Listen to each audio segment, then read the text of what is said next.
Okay, so mga paps, pagsapin ng duling setting, ganyan lang po.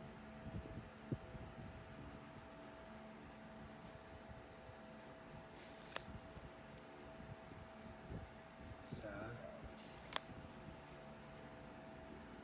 dua, tatlo, masimasin nyo. Apat, baba. Baba po. Isa, isa,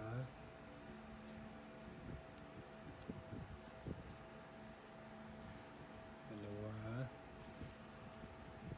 tatlo lang sa baba. Tatlo. Sa baba, tatlo. Tingnan nyo kung pantay na. Pantay na, iakat nyo sa taas.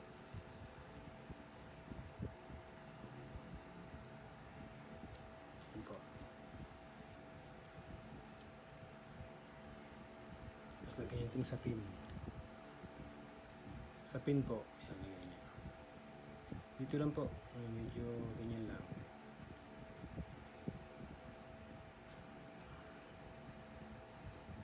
Yan.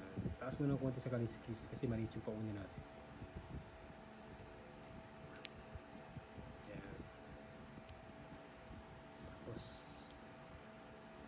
yan, alternate na lang yan. Isa,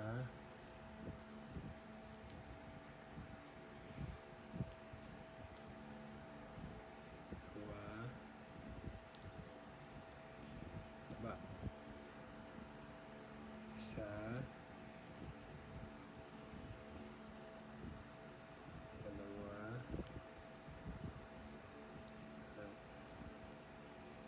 sa pantay lang po. Alternate nyo lang.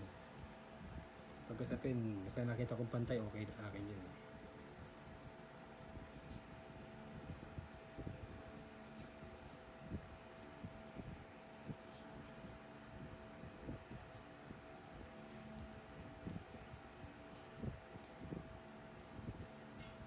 Ito naman, sa pinto po. Pagka sa pinto, kahit traditional setting, pwede rito.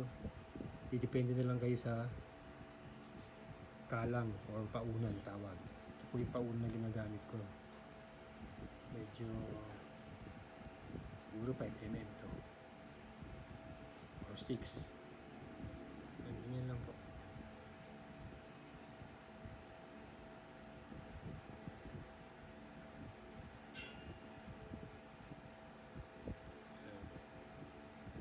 Tignan nyo kung ito, kumantay sa may shank niya.